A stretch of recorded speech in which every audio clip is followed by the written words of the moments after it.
Now, I have been able to tell you in short about Vishuddhi Chakra. Let's go to the another chakra here, which is called as the Agnya. Agnya Chakra resides in the center of optic chiasma. Optic chiasma is the one which crosses each other, and in the center of it is the special center called as Agnya Chakra. It is a very subtle center, and this center is adorned by our Lord Jesus Christ.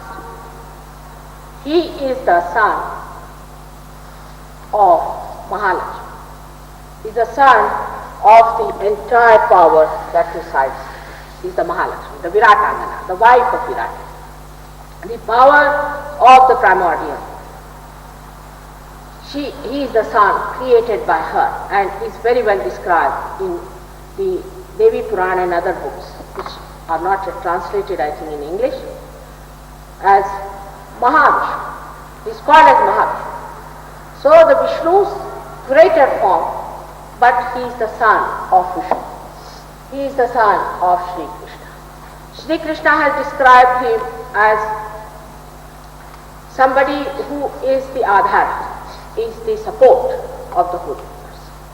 He has given him a higher position than himself. See? And he said this one, when he will be coming on this earth, he will prove all that I have said. He will prove, because he will be the essence.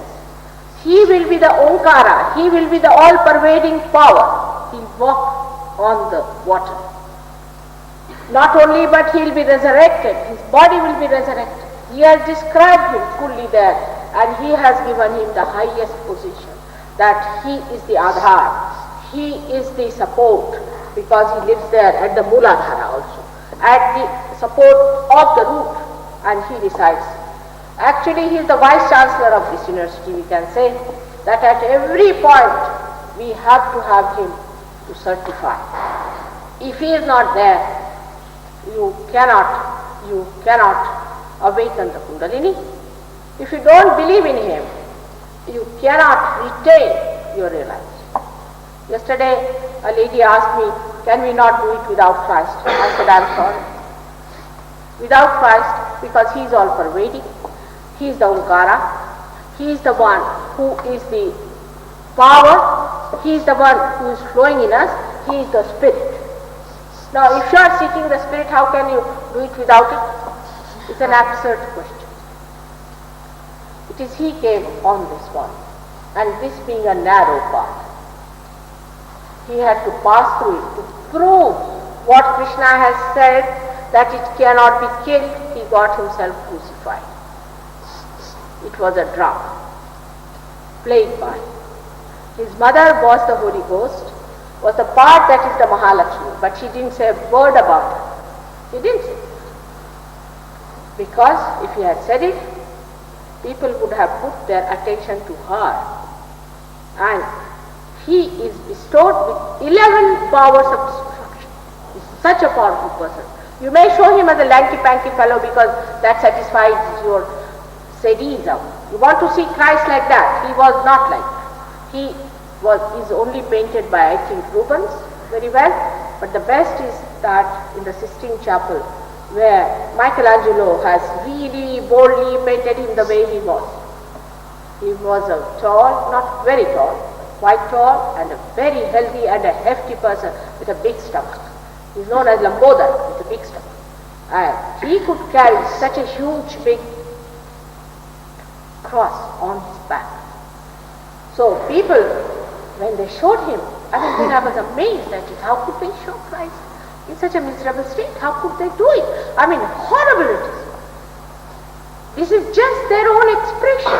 That's how they wanted him to be. These are the people who must have definitely crucified Christ, because they like to see him so miserable and unhappy. How can a person who is a realized soul be that? He has to be a cheerful person, fiery, dynamic.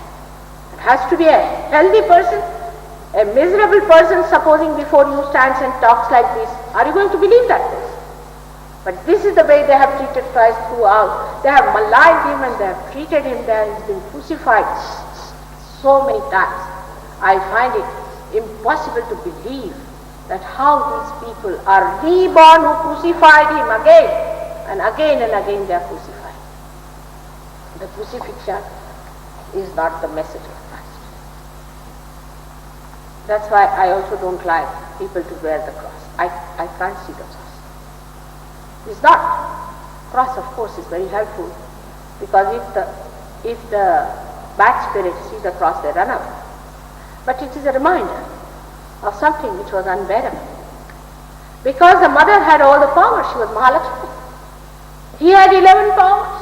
11 powers to destroy. You can imagine, he has still those powers, and he had to go through all that without destruction. He saw to it. Now people may say, how was he resurrected? First of all, they have an objection to immaculate conception. I mean, they have objection for everything. He was not a human being. He was the divine power. I conceive you in my heart. You know that. And I put my kundalini and I put you from my heart into it, and I take you out. The way you have got your second birth, in the same way Christ got his immaculate birth. She put him in the heart and into the uterus down below, and she created him. It's very easy to doubt him and say things against him, because he is no more. And the Jews must learn a lesson now. They denied him once and they have suffered. Now don't deny him again. You cannot deny the person, the embodiment of this divine power. Christians may be blown off. If Christians have tortured you, forget them. They are just the same as you are. Fanatics. Whether they are Christians or they are Muslims, Khomeini is the same as any other person. I do not find any difference whatsoever. Dogmatic, ignorant, fanatic. Forget these people. They do not stand for Christ. Christ himself has said in 2nd chapter, Matthew 2nd verse, you'll be calling me Christ, Christ, I won't recognize you. Who are these? The people who say Christ, we are the solicitors of Christ. We are the people who are in charge of Christ. All of these people will be charged, and they will be thrown away in the hell the way they have managed things about Christ. Some of them are genuine. They don't know that this is artificial. They are genuinely, but they must get their realization. They must ask for their realization, and they must know what is Christ within themselves. They have to awaken this Christ here. Now, as I was telling you, that Christ said that you are to be born again, that I am to be born in your heart. Now, the heart center is here as well as here, because the heart is controlled by the center at the fontanelle bone. And that's what he said, that you should get your realization, when he said you should be put in the heart. Now the people of various countries, even your country, went down to India. And they never told that Christ was born, who was the Mahavishnu, because he's already described in the Purana. That he's the Adhara, he's the one who will be once awakened in the Kundalini, by the Kundalini, will suck your karmas. They never went and told, so the Indians went on with their karma theory, and these gurus have come here to teach you karma. It is amazing how you accept all these theories of nonsense. Like they say that you have to suffer because you have done bad karmas. Then they may say that yes, you can give your balance, but you go this way or that way, and you just keep it to balance. If that is so, that you have to go to one extreme and to another extreme, then what are they doing here? Why are they talking? They should shut up, because they cannot do anything. They cannot give you realization. They cannot save you from this situation. So it's better that you suffer. But why do they say you should suffer? Why should they say? Because they want to enjoy your suffering. They want you to suffer because they enjoy it.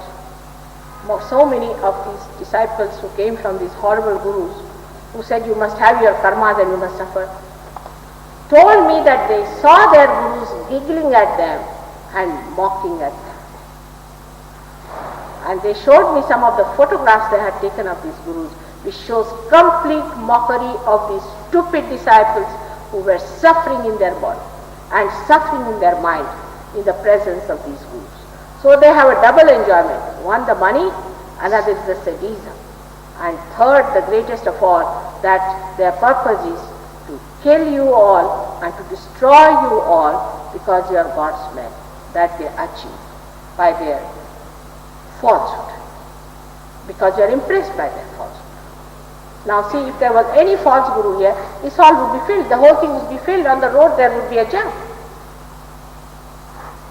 But the real guru, I have seen not only here, everywhere, it starts very slowly. Of course, in a place where people are very simple and who are very sensitive, it's a different one. But the people in a city especially, they are so insensitive to reality and so sensitive to devils that it is surprising. They feel very much at home with the devils and very much lost with the reality. Because you are in falsehood. So you must know that you have to become the real. You have to become that which is the spirit, which is not so far, is shining in your central nervous system, in your awareness. And this is the spirit, is the one, is Christ. I have spoken before also in the churches, but today for the first time I am speaking about Christ in the church. And that's why I was very happy that at least in this church I would say something that would establish it, and that when people will come here, I hope they get their realization, and that something works out here, they get at least the awakening, because so many saints are sitting in front of me. Maybe that one day will come in this church, maybe it may work out that people will get their realization. Christ's life was only for 3-4 years. Nobody allowed him to live longer than that. Whatever was possible was done, but such stupid people, you could not talk to them. And that's how they killed him. He could not speak to them anymore, and that's how his life was finished. But in that small life of his, what a spark it was. What a spark it was. The way people have behaved towards him is atrocious. I must say the apostles themselves, because this Matthews and this, he was such an intellectual, he would not accept the idea of Immaculate Conception. Very difficult man. He would argue it out. He said, if a virgin is going to give the child, then everybody is going to say that it's a very, very blasphemous thing, it's a very, very illegitimate thing, and it should not be spoken of. Horrible fellow, and one better than the other. And when they took up about the spreading of Christianity, they took it in such a funny way, because they became supraconscious before. They started speaking the languages of so many people. That part of Babel is wrong, where they became not realized. The wind part is all right. But so many people I have seen who come to my program, when they come for realization, they feel the wind for a while and immediately they shunt off and become supraconscious. Now we'll see what is supraconscious entry and the subconscious entry. Now you see here there are two buds. These are the two petals. One controls, of course, the pituitary, that controls the ego, and the pineal, that controls the super. But this also has a capacity to blow this out this way and blow this out this way. Suppose you become supraconscious, or you start thinking too much about something about the future, what must be the galaxy, you should find out about it, and you must find out about the stars and about all these things, and about future, about say prophecies, what else is that, is astrology and all these. You say futuristic. You people are mostly futuristic. You try to plan, you try to do, and every plan fails, of course. But this thinking of planning of too much can push this up this side too much. Actually, as shown here is this side, but actually when it is placed like this. The ego is placed like this and the superego is like this. Here we could not show the three dimensions. So from the back to this side is the superego, and from here to here is the ego. Now this ego floats out this way into this side, and when it floats out this side, it goes into the supraconscious area. So it comes up this side. Now the supraconscious area gives you visions, hallucinations. LSD does that. LSD does that. Then you start seeing some eye of a person who is a dead person but a very ambitious person. For example, you might get the vision of Hitler. You might get the vision of, say, all these horrible kings. You might see colors. You may see auras. And one has to understand here that these aura starts coming to us because we shift, we disintegrate from our being. That's how we start seeing something else separated from us. To see auras is not a good sign in surgery. If you are seeing auras, we have to bring you back to the same position because you have to be in the present and not in the future. You get disintegrated. For example, if there's a machine, say, which takes the auras. I was talking to someone who has done that work of aura picturing. Now, after realization, you don't get any auras in a person. Cannot get any auras in a person because it's integrated, completely integrated. But when he is in a mess, you start getting the auras. Like if he has cancer, you will get auras. If he is an alcoholic, you will get auras. They might be crazy auras. A normal person may have auras, not so much crazy. But auras you cannot feel when the whole thing is integrated. You can see in a say light. If there is no aberration, that means it's a good light. If there is aberration, then it's a bad light. All the seven colors of a light has to be concentrated and has to be integrated. If they are prismatic and if they are giving you separately, then it is not one integration. And when it is one integration, then you cannot see seven lights. So the person is not integrated. Now all these auras come to us because we are made of 7 type of cocoons within us. But the people who are on the right side only believe in the 5 cocoons. They call them koshas. I don't think if I have time for that, but these are the koshas are created by, one is created by the first center, by the second center, by the third center. These are the physical things, by the 4th one, then the 5th one, and the 6th and the 7th are the things that they do not create auras outside, they create inside near the heart. And these are created near the heart, but as soon as you get your realization, they all become one. They all merge into one, and that is the spirit. So, as if you can say, when the spirit exists in a prismatic state, then you get the auras of 7. But when it becomes integrated, that you become one, all the auras become one. So integration is the aim of Sahaja Yoga, and now I think I have told you how you can also go to the subconscious area the same way. The subconscious area you can move in the left hand side. If you move into collective subconscious area, say for example, you can be triggered into cancer. By this triggering, you might get heart attacks and things like that. Diabetes now. Many people believe sugar gives you diabetes is nonsense. Sugar doesn't give you diabetes. What gives you diabetes is too much thinking. Those who do not think too much never get, Indian farmers never get diabetes, they don't know what disease is. Because you think too much, you work too much, this center works too much.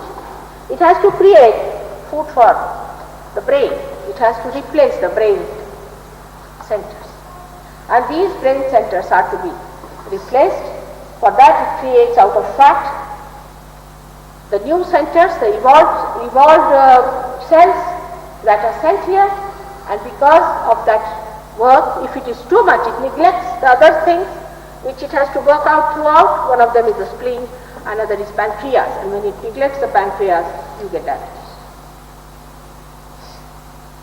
Not by sugar, of course, sugar because it has to convert it into fat. But if you do not have sugar, then it's a double work. If you have sugar, it converts it into fat and makes it useful for your brain. But if you think too much, then and you don't take sugar, it's a double action. But if you just take sugar and do not think, also can be problematic because he has to convert too much of into fat. You see, so too much work is given, there is no balance. So one has to understand that too much sugar is not good, but you must take sugar because the sugar is needed, and stop your thinking. How do you stop your thinking? Only by rising above the Agnya Chakra. This is a very, very important point at Agnya, that you must know that the thinking stops. Now the thinking comes to you like this, like a wave. It rises, the thought, and falls off. Another thought rises and falls off. In between there is a place called as Vilamba. Now when the thought rises, it automatically falls down. You can see the rising of the thought but not falling off. Now this space is the place of present. This rises either from the ego or superego and goes into the past. The in-between space is the present. One is the future, one is the past. Now this space has to increase. When it increases, then what happens is that Agnya Chakra opens more and you become thoughtlessly aware. You become thoughtlessly aware. You come in the present. There is no thought. And thought is the barrier between the creation and ourselves. For example, you look at this, say a beautiful stone that is placed there or anything. You watch it. Now if you want to think, oh, it looks like a man, it looks like a devil, or it looks like a god, or whatever it is, there's a thought you are putting. So what you do when you are realized, you just watch. And whatever the joy is put there of the creator, of an artist, completely is within you, because there is no thought, there is no wave, there is no disturbance in a completely silent lake. All that is around it, all that creation comes into absolutely reflected, and you enjoy it in thoughtless awareness, called as Nirvichar Samadhi. There's complete Nirvichara, where you have no thought and you start enjoying that creation complete. The joy of that is there. Nothing is lost. So the thoughtless awareness comes in when the Kundalini crosses this Agnya Chakra. It does double work. First, it makes you thoughtlessly aware. Secondly, because the Kundalini, if it has pierced through, it pushes these and she fills these with the grace. The grace falls on this. When the grace comes in, you start relaxing. These centers also relax. These centers are in attention. But when the grace comes in, they go back into normal. So there is more sort of expansion, and the thoughtless awareness starts establishing itself at the Agnya Chakra. Now the mantra of Agnya Chakra is the Lord's Prayer. It has got two sides, Hum and Sham. Hum means I am, and Sham means I forgive. So if supposing this is catching, you have to say I forgive. If there is ego within us, you should say I forgive. If there is superego within us, you should say I am. I am. So it is Hum and Sham is the bija, is the seed of the prayer, Lord's Prayer. Now there are people who are talking the Lord's Prayer is not all right. I mean, who are you? What do you know about it? Everybody is challenging everyone. What do you know? What is your authority? The trouble is, everybody is entitled to do what they like with religion and with God. Though they do not know anything about it, they are absolutely ignorant, but they think they have a right, because there is no political control over it. Even Hitler can talk about Christ. Anybody can talk about him and about the prayer that he taught you. Who are you to challenge it? Who are you to challenge him? I can't understand. How do you challenge a person without knowing your own position in relation to him. But this is a very, very common thing that people do, and is due to ego. Ego makes you high-handed, and this is the worst type of high-handedness, that you challenge God, you challenge Christ, you challenge everything which you don't understand. Your mind is limited. It's a very limited vehicle. You cannot do anything with this mind of yours. You have to go beyond it. Somebody has to trigger you into the space. You have to go into there. You have to become the spirit. Only by realizing your spirit you can get connected with God. If before that you are not connected. That's why you have to become the spirit. And the spirit is the connection, is the link with God. There is no other way you can be linked with God. If you want to keep yourself in delusion, you go ahead with it. But this is the real thing I'm telling you, it's the true thing I'm telling you, for which you should know you cannot pay, you cannot purchase it, you cannot demand it, and you cannot work it out. The grace of God has to come, fall upon you to do it, or a person who is enlightened can only enlighten. Now, about Christ, if I have to speak, I've spoken once on Christ for 7 days, 1 hour. There's no end. There is such a great incarnation that I just do not know how to say that is I've spoken all about it. As it is, we have many tapes in London. You can send for it. We are now going to have a center here. Herman has offered his place, and we'll be sending those tapes there. At least 300 tapes we have got in London, which you can listen to and see for yourself. And all of these tapes are very good because they are actually mantras. They work out the mantras, and you also get listening to them, opening of your centers and all that.